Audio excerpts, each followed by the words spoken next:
Bonsoir à tous, Shavua Tov les Kulam. Nous avons coutume de raconter une belle histoire à la sortie de Shabbat et de rappeler que le Baal Shem Tov disait que cela apporte des brachot de raconter une belle histoire chassidique. Un médecin juif de New York, le docteur Bernard Down, c'était un cardiologue renommé, raconte qu'un de ses patients était condamné par la médecine. C'était un homme qui était atteint d'une maladie très grave et très avancée. Les médecins avaient déclaré qu'il ne lui restait que quelques semaines à vivre. La famille écrivit au rabbi de Lubavitch pour demander une bracha, demander une bénédiction. Et le rabbi répondit par une lettre courte mais ferme. Le médecin doit continuer le traitement avec force et espoir. La guérison viendra. Encouragé par cette réponse inhabituelle, le médecin reprit les traitements avec plus d'optimisme, malgré son scepticisme initial. Quelques mois plus tard, contre toute attente médicale, le patient entra en rémission complète. Les examens confirmèrent qu'il n'y avait plus aucune trace de cette grave maladie. Le médecin déclara plus tard: « Je ne peux pas expliquer médicalement ce qui s'est passé. Mais après cette lettre du rabbi, tout a changé. » C'est un miracle du rabbi comme nous en avons entendu beaucoup. Mais il faut toujours le rappeler. Les miracles existent. La bracha du rabbi est actuelle. Elle existe. Elle est là, près de nous. Qu'Akadosh Baruch Hu envoie la guérison totale et complète à tous ceux qui en ont besoin.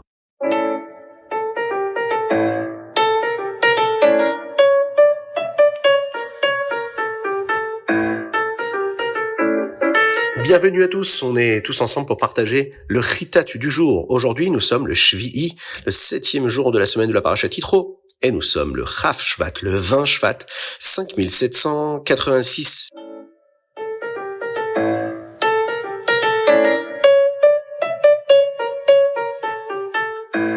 Chumash. Aujourd'hui, nous poursuivons le récit de Matan Torah et de ses suites immédiates, lorsqu'Akadosh Baruch Hu a prononcé la Aseret Adiberot.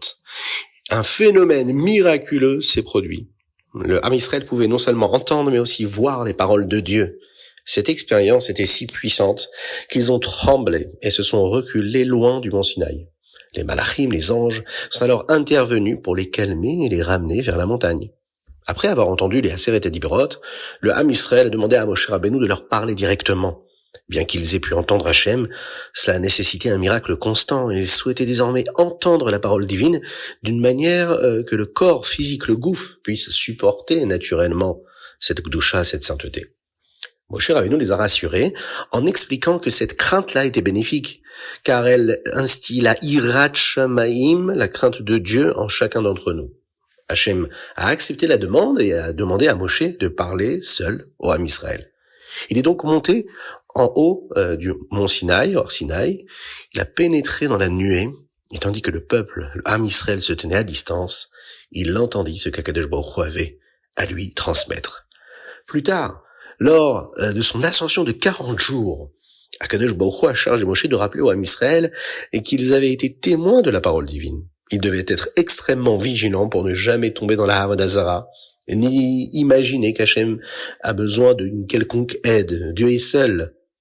Il n'a besoin de personne et d'aucune force qui serait autre que celle de l'infini. Le Saint béni soit-il. Enfin, dans la paracha, il est mentionné que le Ham Israël bâtirait plus tard un misbéach, un autel, pour servir Akadosh Baruch Hu selon sa volonté, mais qui deviendra ensuite le Beth Amikdash.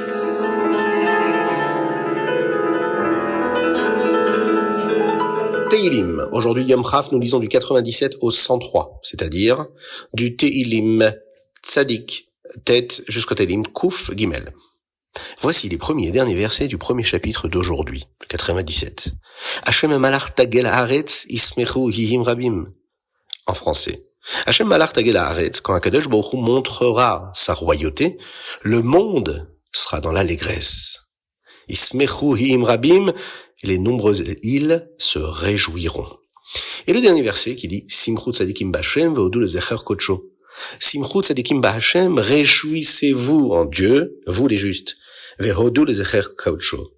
Il faut rendre hommage à son nom saint, à Akadosh Baruch Hu. Il y a dans ces premiers et derniers versets la grandeur d'Akadosh Baruch Hu, mais aussi le remerciement, la reconnaissance. Chaque juif doit remercier Hachem. Quand on remercie Akadosh Baruch Hu nous rend encore plus que ce qu'il nous a déjà donné. La vie normale, la vie de tous les jours, c'est déjà une prise de conscience de chacun d'entre nous, de tout ce qu'Hachem nous donne. C'est pour ça qu'il faut toujours remercier Dieu pour tout, et c'est la joie que nous ressentons lorsqu'Hachem ressent la joie de chaque élément du monde, de chaque créature. Et c'est là qu'il nous renvoie la simcha.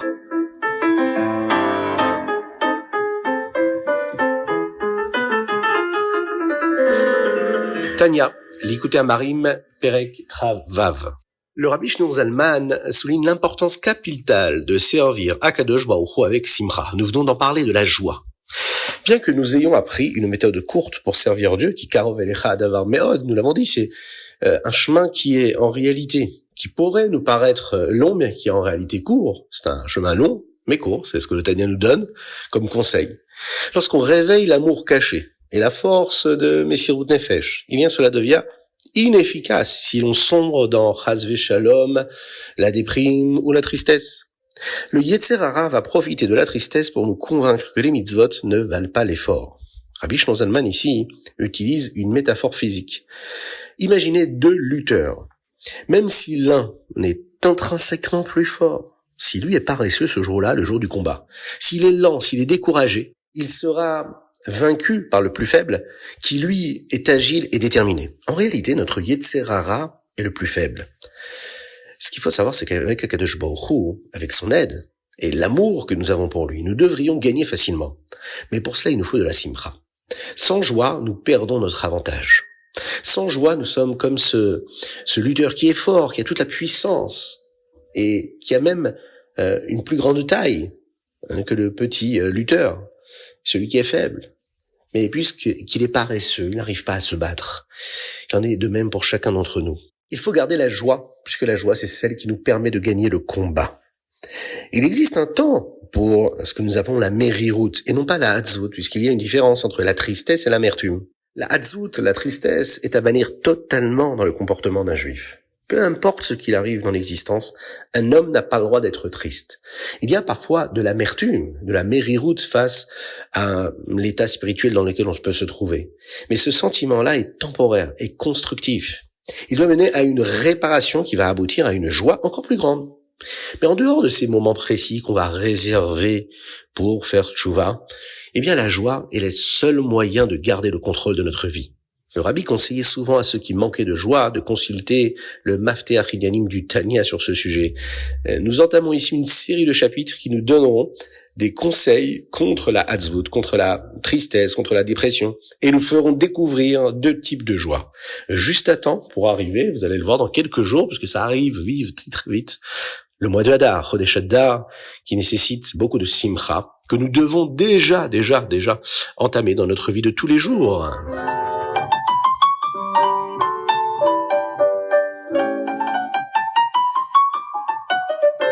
Hayom Yom Chaf Shvat, 20 Shvat. Le Hayom Yom d'aujourd'hui traite de la Netilat Yadayim avant de manger du pain. Le Rabbi Rachab, le Rabbi Shalom Dovber, écrit dans une de ses lettres que notre coutume, notre midag, est de verser l'eau 3 fois sur chaque main. Bien que certains ne fassent que 2 fois, le verser 3 fois est un hidour, c'est-à-dire un embellissement spécial de la mitzvah. Le Rabbi Marash, le fils du Rabbi Rachab, le Rabbi Shmuel, procédait ainsi et laissait un peu d'eau dans sa paume après le 3e versement, et ceci pour se frotter les mains juste après la bracha, juste après la bénédiction.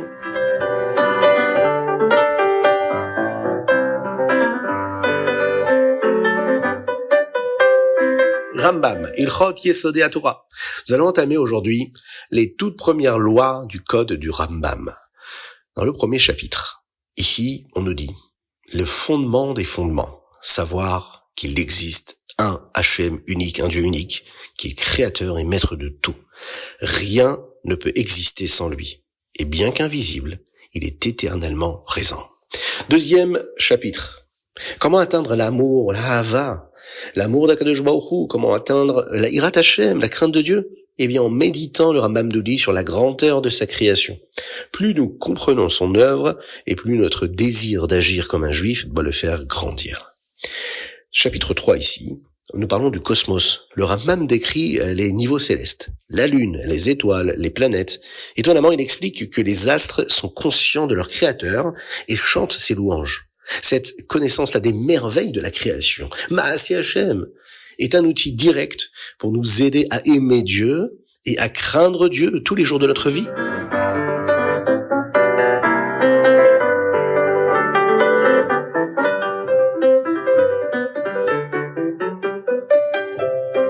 C'était le chitat du jour et on va se quitter avec un très joli mot du rabbi que le rabbi a prononcé lors du Nidvadut de Shabbat Parashat Beshalach, mais qui concerne comment est-ce qu'il faut vivre ces derniers instants là de la galoute et comment est-ce que l'on vivra, puisque comme nous l'avons étudié aujourd'hui, un homme sain, c'est un esprit sain dans une psychologie saine, dans une conscience saine et dans un corps qui est sain.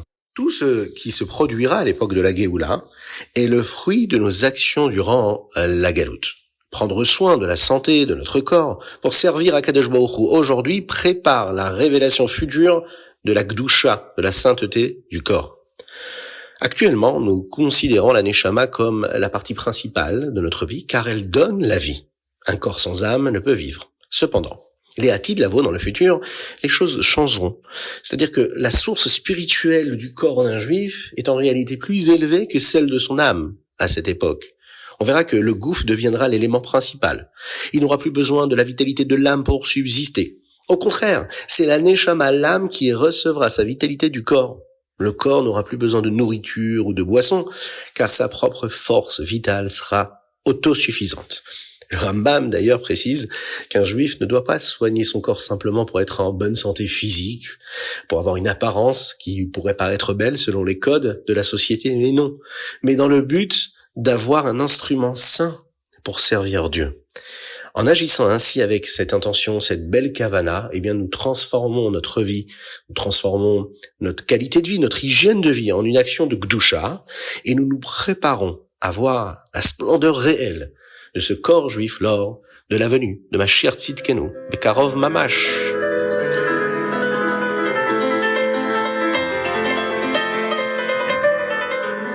C'était le chitat du jour, je vous invite à le partager avec le plus grand nombre, afin que nous soyons encore et toujours plus à profiter des mérites et des brachot de nos maîtres, de nos rebbeim. Ezrat Hashem, qu'Akadosh Baruch Hu envoie la guérison totale et complète à tout l'âme Israël, à tous ceux qui en ont besoin, une belle hatzlacha, une réussite totale à tous les chayalim qui se battent pour l'âme Israël, en Eretz Israël, mais également dans le monde entier. Qu'Akadosh Baruch Hu guérisse David ben Sultana et Avraham Nissim ben Sultana, qu'il nous envoie toutes les brachot, matérielles et spirituelles, dans l'abondance la plus totale. Avec la venue de Mashiach, Tzidkenu Bekarov Mamash, Shavua Tov, et à très bientôt.